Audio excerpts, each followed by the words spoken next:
All right, y'all. Welcome back to the Real Factz podcast. We live, y'all. We live here with Range, the messenger today. Yes, artist development, label owner. Yes, productive man in our society as of right now. Yes, sir. All right, we here live. This is episode 5, yo. Episode 5. Yep, from the Real Factz podcast. Good. All right, let's jump right in, Range. Let's jump right in. Okay. Yeah, man. What's the major difference of you being from Virginia originally, and then coming to Philly? What's the different things that you've seen as of now being in Philly? So, for me, I'm from Virginia. Shout out Star City.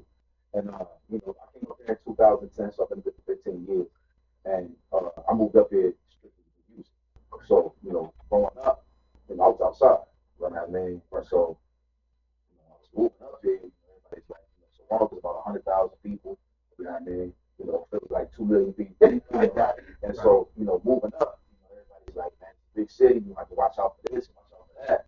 And it's like, well, I didn't move up here to be outside. I moved up here to be music.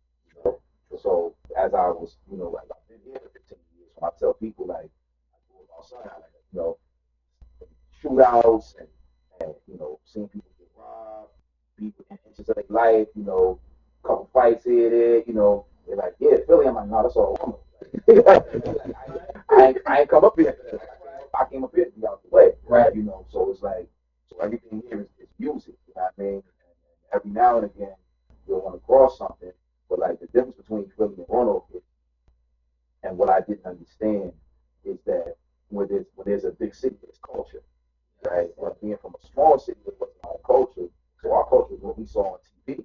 Okay. So our culture was niggas wanted to be hard because it's what you see on TV, right? And then when you get up to a bigger place, you understand that everything has pockets, right? So it's like so in a big city, it's like all the hard cats is over here, right? You know what I mean? All the dealers and killers is over here. They don't be over here. They be over here, right? Like where I was at, everybody was kind of in the same place. You know what I mean? So it was like, it wasn't culture. Like I had a really big open mic. Like as I grew up, a lot of my friends sold dope. You know what I mean? I didn't sell dope, but I was on around pretty ball. You know what I mean? So I'm running around, and it's like I was doing open mic, and in my open mic, it would be all sorts of people at the open mic. It would be people who wanted to be at the open mic, and it would be people who was just at the open mic because there was nothing else to do. So it would turn into I had thugs in the open mic. Ain't no thugs in the open mic to fill. You know what I mean? Like thugs, you know what I mean? Thugs is thugs. You know what I mean? Nerds is nerds. So that's kind of one of the biggest differences between here and Philly for me. It's just like there's like different pockets of people and different cultures segregate themselves. Like the things don't cross pollinate. You know what I mean? So that's it's a lament for me to get used to because back home when you would go out and if it was niggas, you just expected it was going to be a prop. Right. You know what I mean? So I came to Philly, we all looked the same. So I think maybe my first 3 years, like every time I came out, I was like, you know what I mean? It's like, yo, niggas, they go down in the moment. Right. Right. Yeah, like, they were just coming out to have a good time, bro. Like, all right, so I didn't get used to that. Right. Like, I really did. Wow. Yeah. Wow. Yeah. Amazing. Yeah. That's Yeah. amazing. Um, your artist development, how different is it from the beginning when you first started with working with artists Right. as to now? It's a lot different because I understand more. Okay. Right? So when I first started doing artist development, I was learning the industry. I was teaching from the standpoint of me having ground level success as far as me being able to make money doing music. And I didn't make money from the industry doing music. I made money from hustling music. I was doing open mics, vocal lessons, and stuff like that. And so my artist development was because I had figured out how to make a living and I could show you the things that you need to understand too. Right? Right. And so as I started to be able to do more things in the industry, then as my knowledge grew, so I was able to kind of teach it from a different perspective. It wasn't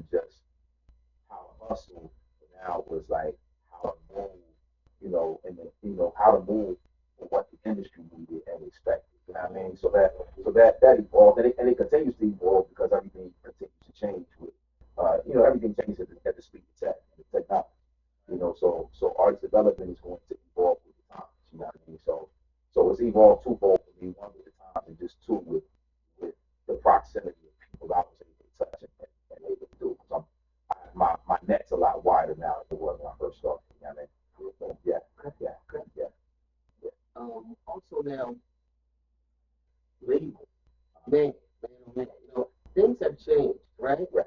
In society now, Right. as far as working Spotify, Apple Music, Amazon Music, all those things have changed, right? Right.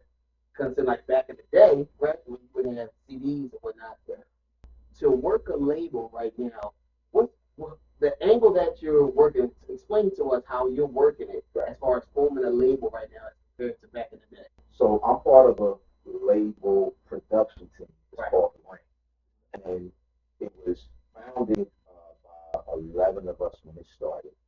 The most notable names would be Carmen Hayes, who discovered me, Soul Child, and co-wrote like in Soul Child, it's one of the names that's either writing it or co-writing it.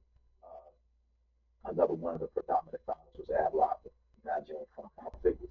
So, and like I said, it's another 8, 9 people that started it, but most of them had prior industry experience, and the whole thing was to be able to facilitate for acts that already existed as far as being able to write and produce, and then to bring up acts of our own eventually, as we were kind of able to use the calling cards that the experienced guys already had. So it's been a pretty cool run, but the majority of our success so far has been from a production side. So I think the thing right now is to have something that gives you skin in the game, right? And so since we already have people that have had a name and a notoriety, we were able to work with certain types of artists that if you don't have that name preceding you, then the thing is to come in and make a name. And the way that you make a name right now is to get your social media following. Like you have to. I tell my artists, I tell somebody that wants to manage or do a production team or label, that you have to have people on your team that are good at social media. You have to. Like that's a non-negotiable. You have to have people on your team that are good at social media unless your name is already preceding. If your name's already preceding you, it's like you do something and people are kind of anticipating it because it's like, yo, this is stuff you do so time. This ad line major favorite, right? It's written for your favorite. Right. So those types of things, like, okay, yeah, right. You don't have that. It's like, yo, the internet is a great equalizer, but that also makes it harder for us, right? Like, I'm looking at y'all my age, right? Correct. So when we were growing up, to go to the studio, and especially from where I'm from, y'all, where I'm from, to go to the studio was like, whoa, like, you in the studio? You know what I mean? That's true. And it's like, and in Philly, y'all had industry standard studio stuff. Like, when you was from a small place in the 90s, you just went to the studio, and industry standard. You know what I mean? So it's like, you figuring it out. Right. So going from that, only the best of the best could get a look. Because you had to be elite to get a look, because it was scarce. You know what I mean? Now, everybody can get a look. Because everybody got a studio. You know what I mean? Like everybody got a studio in the bedroom, in the basement. You know what I mean? You all got one, your man's got. You know what I mean? So what it did is it created inflation. We know what happens if you print too much money. It increases the value of your money. Exactly. The same thing happens with music. Right. So because everybody we talk to is an artist. You know what I mean? Everybody we talk to is an artist. I'm an artist. Okay. So now it's not about how good your music is. It's about how dope are you at being a persona that makes strangers care. That's your social media, right? Your social media, like I tell all my artists, you're a content creator. Right. That happens to do music. Right. Some people content creators that happen to be good. Or content creators that happen to be comedians. Right. But first and foremost, you're a content creator. That's right.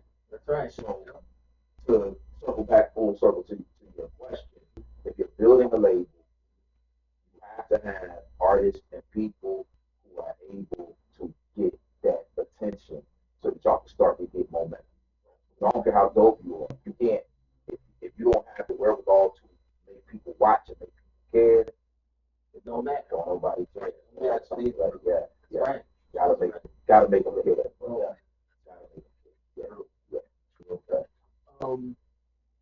working with artists in Virginia, right? What's the difference, man? Philly artists, Virginia artists. I think the difference between, because I still talk to artists in Virginia even now.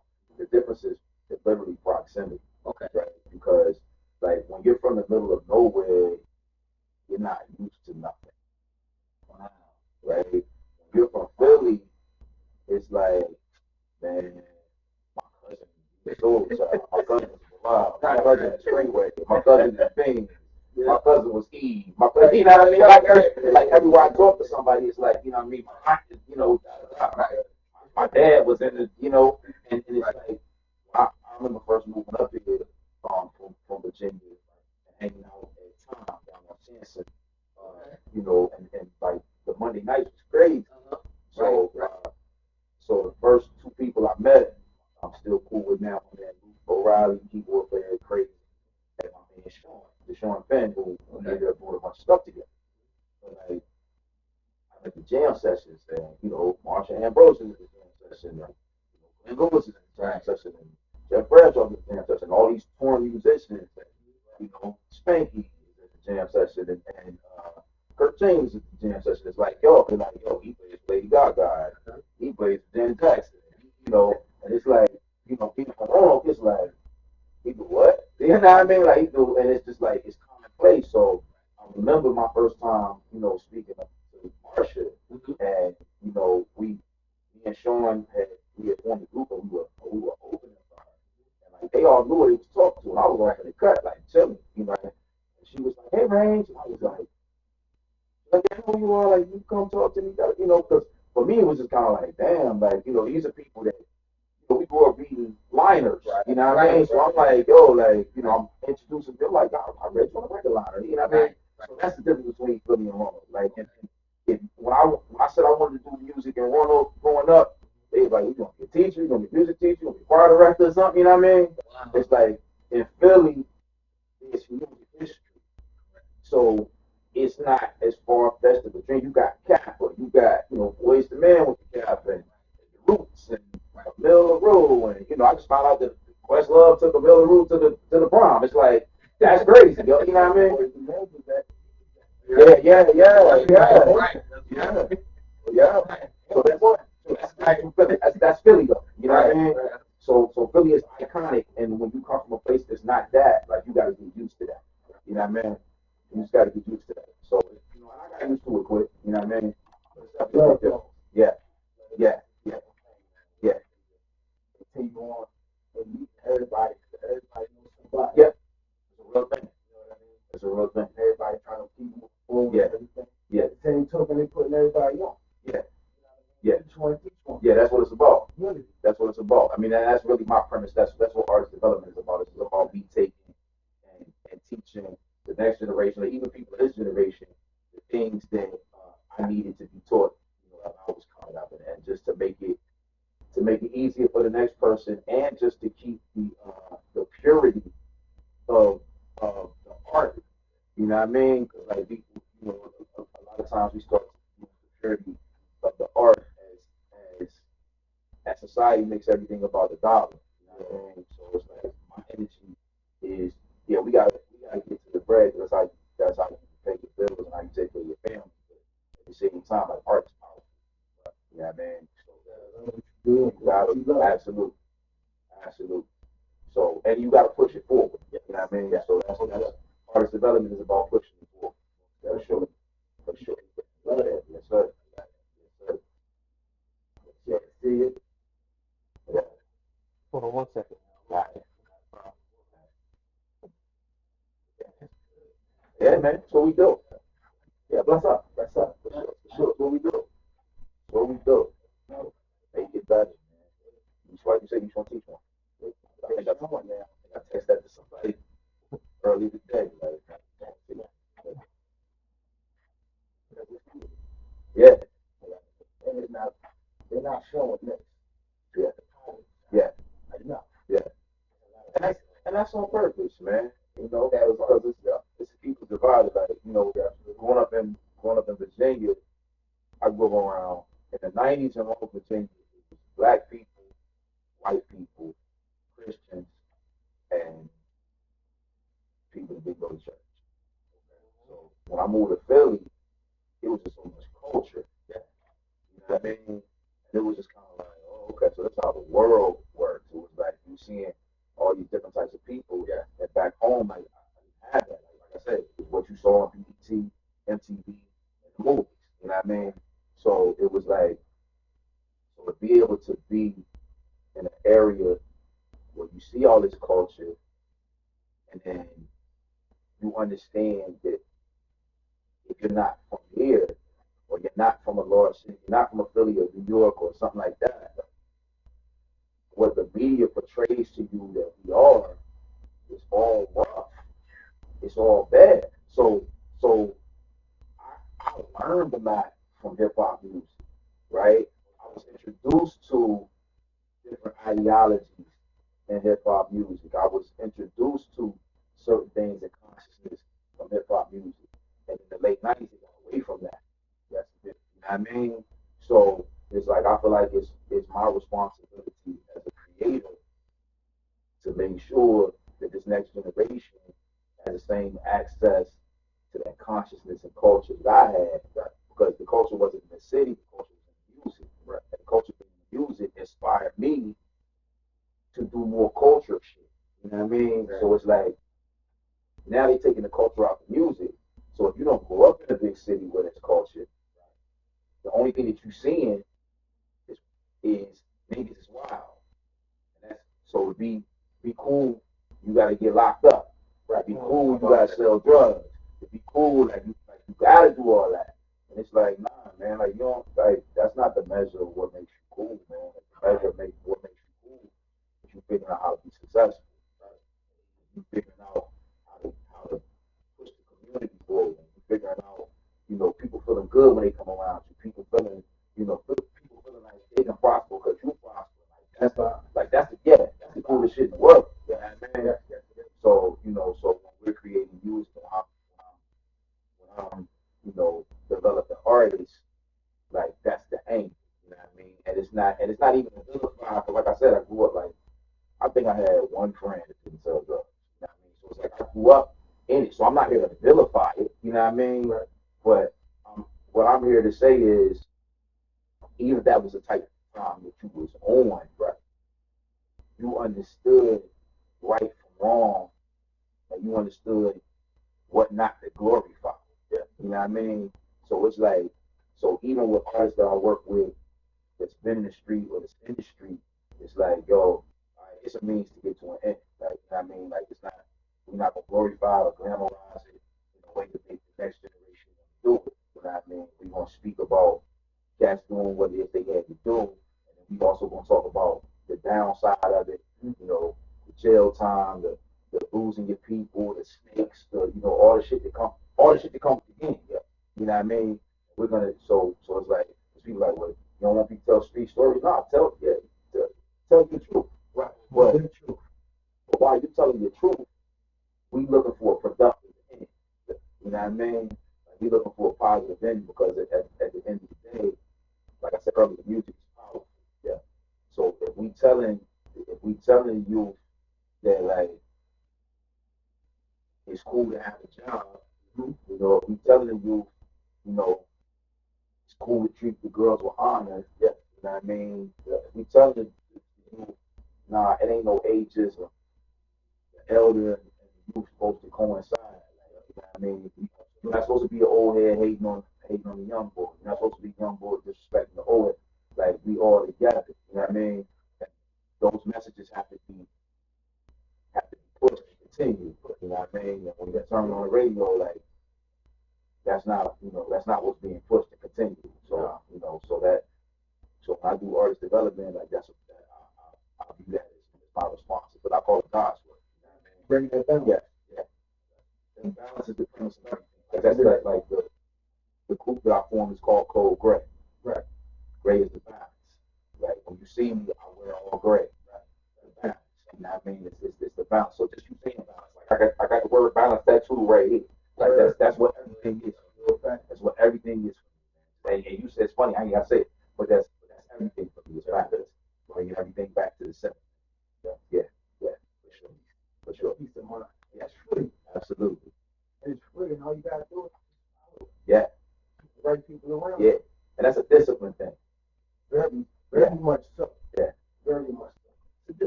about teaching you don't have to die or get up just to be successful. Right.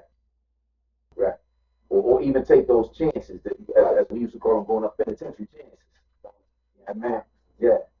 Yeah. You don't gotta take penitentiary chances. You not have to. You know. And fortunately, you know, of course, you know, I lost a lot of guys. Yeah. But fortunately, I got guys that was able to turn it around. You know what I mean? Or guys that did time and got out and turned it around. You know what I mean? Right. You know, I know quite a few brothers that, you know, that I was outside with, and now I have successful business. So, you know, so that, you know, but you know, that ain't everybody's story. Like some, you know, more often than not, cats get caught up, right? You know, so our job is to do everything we can to keep the next generation from getting caught up, and then the responsibility is on me and on us as elders, uh,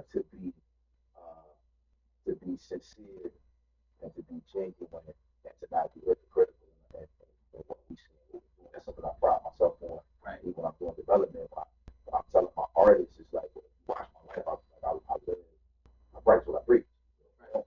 And I think a lot of times with our generation, sometimes we have a problem with that because it's like, yo, we be on them.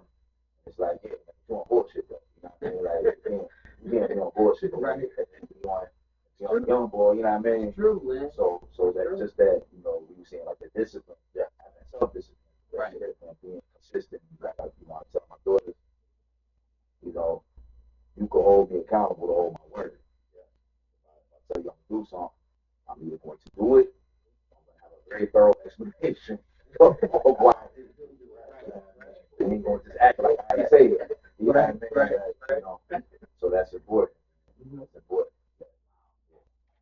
Oh man. So brain man, seems like you got your hands in everything. I'm trying, so right? I'm trying. That's good, man. That's very good. Just I want to tap on some stuff, tap into some things that's going on in the city right now. Sure. Real quick. The gun violence, man. The gun violence. You know, way out of here. Right. Way out of here. Right. Tell me what you think is a solution that we could do, because I know, you know, you hands on with a lot of you. Right. So you tell me what you think, man. It's something that they can use to try to, I mean, you know, not to say you want to stop it, right, but, you know, try to slow down some of these young brothers. So it really goes, that life. It coincides with everything we already talked about. And this is anywhere. This is in Philly. This is back home in Virginia. Right. It's making kids understand that they have value. Yeah. Yeah. Right. I get into these conversations with different brothers that, you know, educated, fraternities, you know, this, that, and the other thing.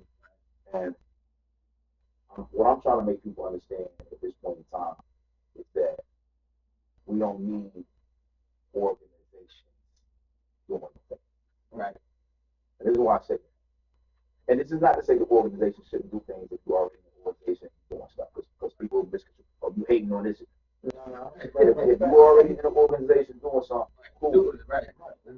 But if that was what worked to fix us, we'd be fixed. Because we've had these organizations forever. Yeah. Right? Yes. You know, everybody got an at-risk team next door. That's right. 2 houses down. That you see walking up and down the street every day. What's the solution? The solution is a real brother, a real man, grabbing every kid he sees that's willing to listen and just talk to him. That's the solution. That's right. And it's I remember when my second child's mother, we were living in a house up in Longcrest. Okay. And the block was relatively quiet. Relatively quiet, but right, it's still pretty. Right. Young boy had been locked up. I had probably been living there for maybe like 3 or 4 months at the time. He just got home. And Shorty had been living there for a while. Okay. So she's kind of giving me the rundown, boom, boom, boom. running in and out the house, gun in his hand, work in his hand, you know. So about the fourth or fifth time he did it, I said, hey yo. I said, yo, let me talk to you for a second. I said, you just got home? He's like, yeah. I said, you trying to stay out here? He's like, he looking at me. I was like, no, you trying to stay out here? Right. Yeah, right. I said, look at the block. I said, just stop, look at the block. I said, what's going on in the block? He was like, nothing. I was like, yeah, just you. You're the only thing going on the block, right? And so when I was like, yo, you making your own spot hot right now. He's looked at me. And I was like, yeah. I said, yo, think about it. If you're trying to stay out here, man, I was like, you know, I can't tell you how to move and what to do, bro, but like, you moving kind of crazy. You live next to me. Right. We became cool, bro. Like, we became super cool. We became super cool. He would hit me up. You know, his house got running at one point by one of his friends. We sat and talked about it. We talked about moves he was trying to make in his life, man. I do that anywhere I go, right? That makes a difference. It don't matter if you represent this fraternity or this, this Masons or, like I said, I ain't knocking none of it. Right. Because there's a time and place for all of that. Right. But if you really want to make a difference, start talking to these youngsters on a one-to-one.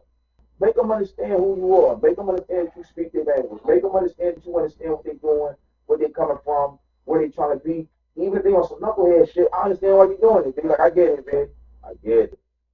But let me tell you how that's going to turn out. You know what I mean? I get it. Right? And the more they see us congregate as old heads, you know what I mean? We got it together and we look good and we smell good, and you know what I mean? The more they see it, right? I'm just now noticing it. I didn't even see it. I'm just now. But but that's why I said what I said. I didn't say it because I saw it. Right. I'm not here to knock it. Right. You know what I mean? Right. I'm here to say that if you want to see a change, right, get your organization, bro. Go talk to that joke. Go talk to that youngster, man to man. Right. And then when they start to do things that's off to the left, you can have that conversation because you've always been talking. Yeah, yo, it's me, bro. Nah, it ain't the police, bro. It ain't your PO. It ain't the nah, it's me. You gonna respect? Right. You respect it. That's right. Right. That's change in the community. Right. That's it. Culture. And you definitely see it everywhere you go. Yeah. It's your order. Mm-hmm. Facts. Exactly. Because everywhere we walk with that order, it's the name of peace. And that goes a long way. Absolutely. Absolutely. So basically, every which way you walk, you know how you energy is. Oh, you're going to be peace. Yeah. And a lot of things that have to be seen here. That's facts. Facts. You don't go around saying facts. I know I did this. Facts. It's not meant to be seen. Right. So, but see, that's the disruptor in the organization. The disruptor in the organizations is ego. Right? Because when there's an organization, somebody got to be in charge of it. Yeah. Right. And when somebody got to be in charge of it, now we got to vote or we got to pick. Now I'm telling you, well, I'm better than you for the job. I'm better than him for the job. That's why I'm like, I'm good, bro. Like, I'm just going to go out here. I'm just going to go help Shorty. You know what I mean? Like I don't got to take no camera with me. It starts with us genuinely wanting to see things be better. Not because you're going to praise me for it, not because you're going to put a plaque up for me, you're going to make a statue for me, you're going to call the news and tell them it rains. Nah, bro. Just because I know if I don't go talk to little Shorty, he fucked up. Right. That's what I'm doing. That's the only reason I'm doing it, bro. Because I got kids. Right. Yeah. And I want to grow old, and the same kid that I'm helping might have been the kid that's breaking in my crib.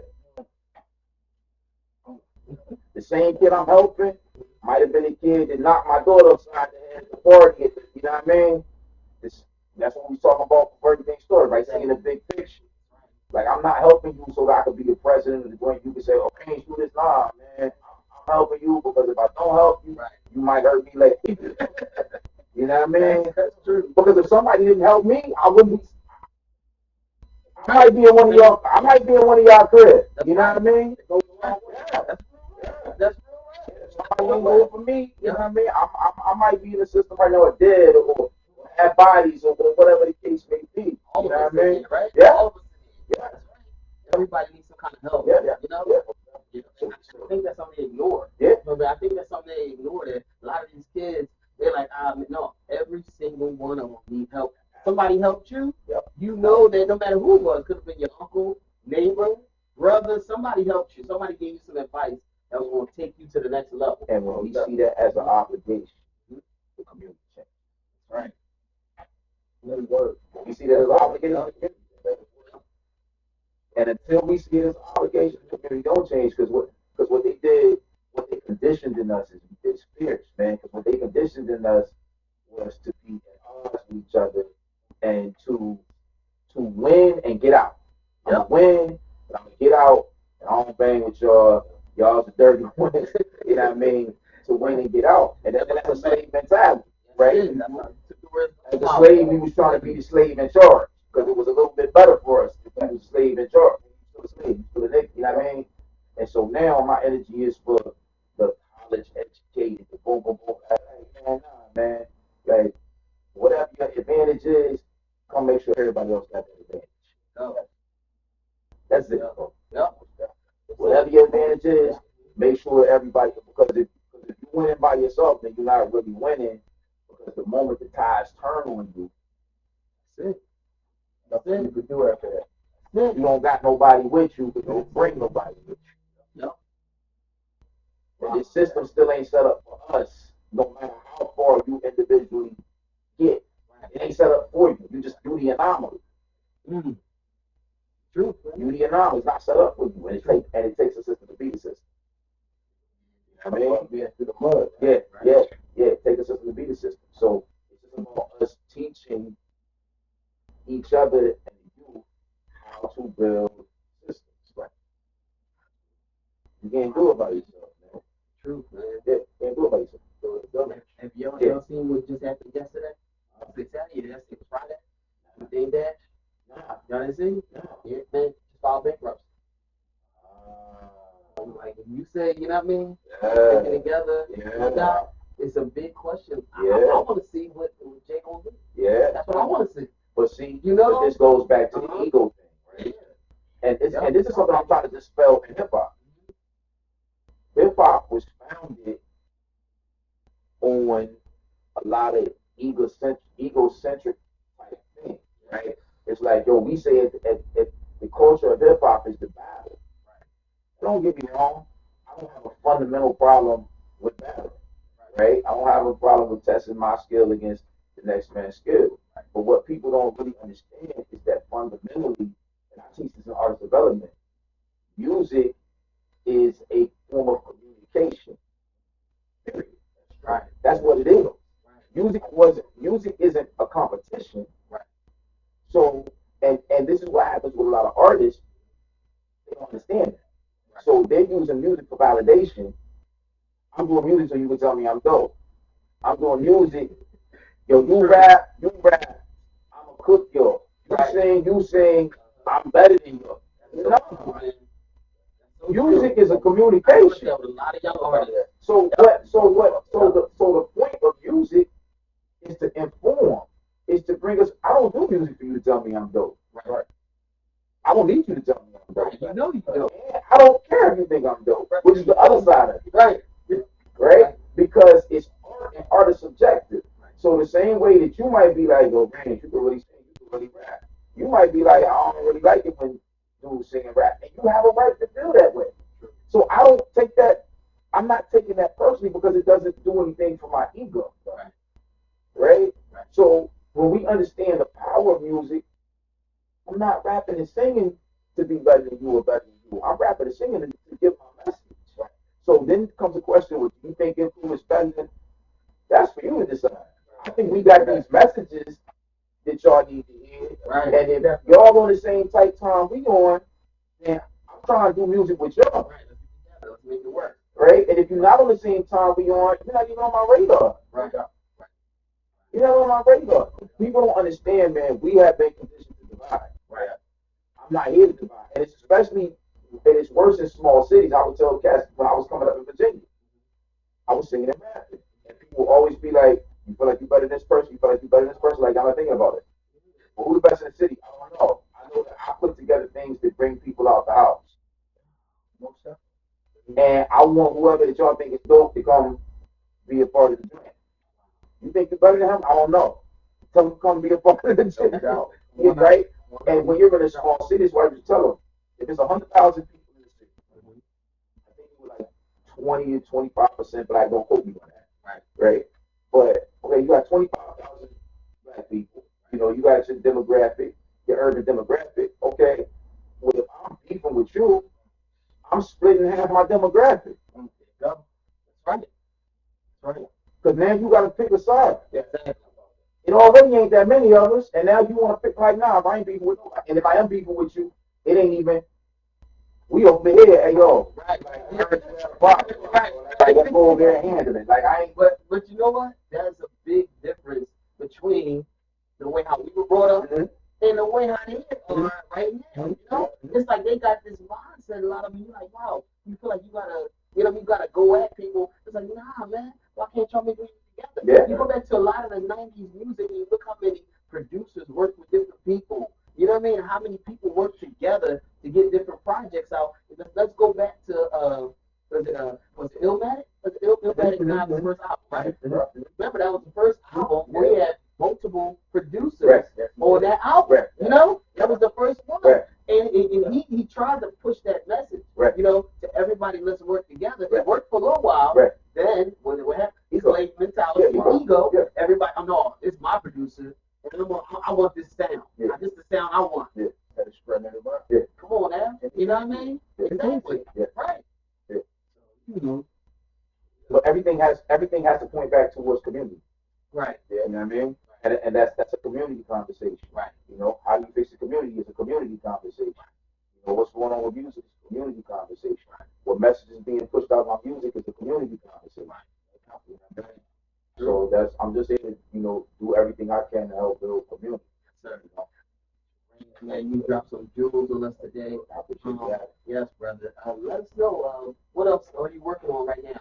So right now my baby is Cold Gray. Okay. That's the rap group that I'm curating.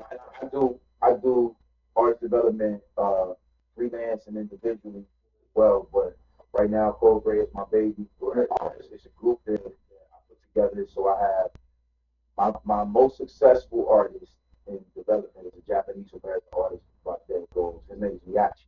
He's from New York. He went to school here. He went to Temple. Okay.